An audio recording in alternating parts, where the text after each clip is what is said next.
A lot of young people don't realize that global warming has been a terrible issue for a very long time. We need to replace oil and gas as a source of energy. If we don't do it, global warming will take care of us, unless we take care of global warming. I want to still take vacations in my car, and I still want to order things and get on planes, but I also want the petroleum to be replaced. And the question is, how are we going to do that?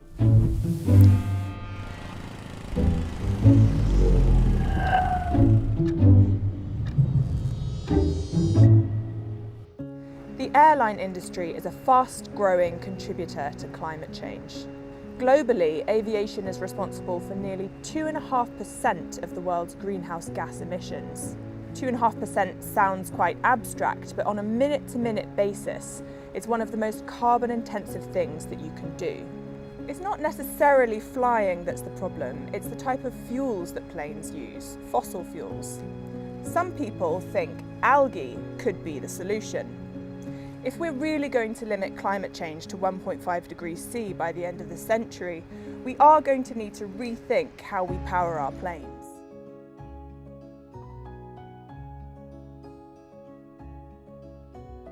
Well, we're here at the Alta-Sea facility where our USC partners from the University of Southern California are doing the research on the kelp genome, and they're creating different variations of kelps. And we are attempting to grow kelp as a feedstock to make fuels that are carbon neutral.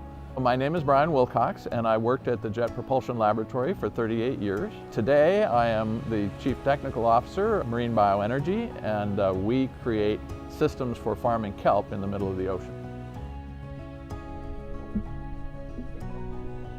Kelp doesn't naturally grow out there in the open ocean. It needs nutrients and it needs a place to attach its anchor. So the open ocean farms will tow long lines behind drone submarines. That's exciting. There's plenty of sunlight out there and plenty of empty space. The drone submarines take the kelp down at night to the deep water, and kelp absorbs the nutrients that are in the deep water, and they're very abundant. My name is Cindy Wilcox. I'm with Marine Bioenergy. I'm a co-founder. We're working to grow millions of tons of kelp.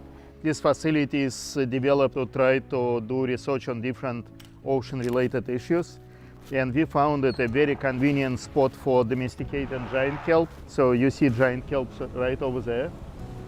The depth here is about 40 feet. So those are quite big plants doing very well here.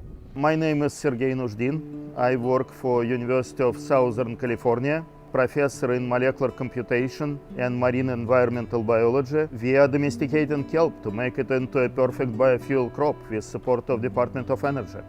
Kelp is very good for biofuels in general because it can be made in great abundance. Today, all feedstocks are grown on land. So that could be corn for making corn ethanol. We absolutely congratulate the corn people. They've shown us the way. They're helping us replace our fuels with corn ethanol, and that's great. But we're not going to be able to replace all the fuel with food crops because it's taking too much land, too much fresh water. So by growing kelp where we don't need land, we don't need fresh water, it gives us a whole other resource. Researchers estimate we need about 0.5% of the world's oceans to grow enough algae to power all our long-haul vehicles and flights worldwide. Kelp has very broad applications. Kelp can be used for producing of methanol, and methanol can replace diesel fuel. Kelp can be used for human food. To sugar kelp, this is what in Asia and in Northeast America they use as staple food. This is what we want to introduce into our seed bank to be able to use as human food. One of the areas that really needs liquid fuels is long-haul transportation. Right now, airplanes are being fueled by reused cooking oil, but it turns out it's barely touching the problem. So we need feedstocks to support aviation, to support long-haul shipping, trucks, and the kelp can really come in and help support those industries. Batteries are not adequate to do long-range jet transport, and very likely will never be able to do because the energy density in a battery just isn't high enough compared to a liquid fuel. So a liquid fuel is a tremendous thing, not only for jets, but also ships and trucks and so on. Kelp offers a way to do that because you can ferment kelp easily into ethanol, basically a crude oil substitute. All of those are quite feasible with kelp, but no one has been growing enough kelp to make a significant dent in the market. And we propose to grow so much kelp that we can replace all the oil used for not only airplanes, but also ships and trucks. So what would it take to grow enough algae to power our planes? Kelp can grow 1 to 2 feet a day. In our case, we expect to harvest it when it gets to 20 meters of length. So 20 meters is like 70 feet long.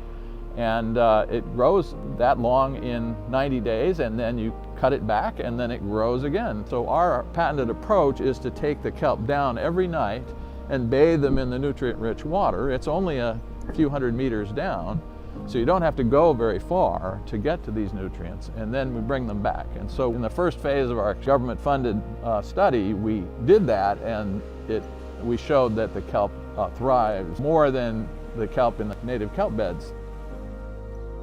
We established tank systems in which kelp can grow efficiently. If we use kelps as fertilizer to soils, we will be able to increase carbon retention in the soil that might contribute to solving global warming problems.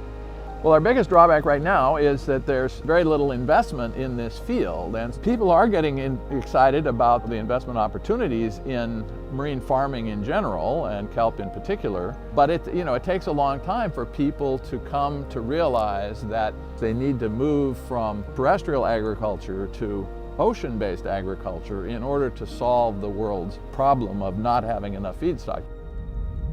Kelp could definitely become a mainstream fuel source. There's plenty of space in the ocean, and right now we're only replacing about 20% of the petroleum.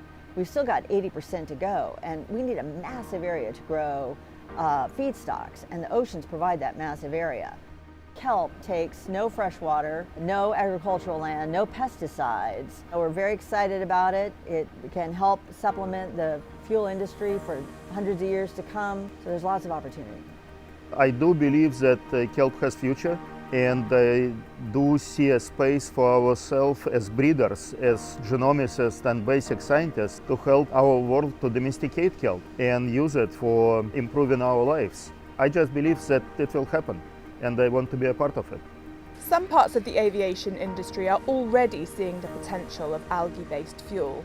Airbus showed that it could fly its aircraft using algae back in 2010, and now it's working on different ways to grow its algae. Meanwhile, Japan is looking to expand its use of algae biofuels by mixing it with used cooking oil or with conventional jet fuel to lower its overall emissions. But replacing fossil fuels with algae isn't going to be enough to cut aviation's emissions. In the short term, rethinking where and how much we fly is bound to be part of the answer too.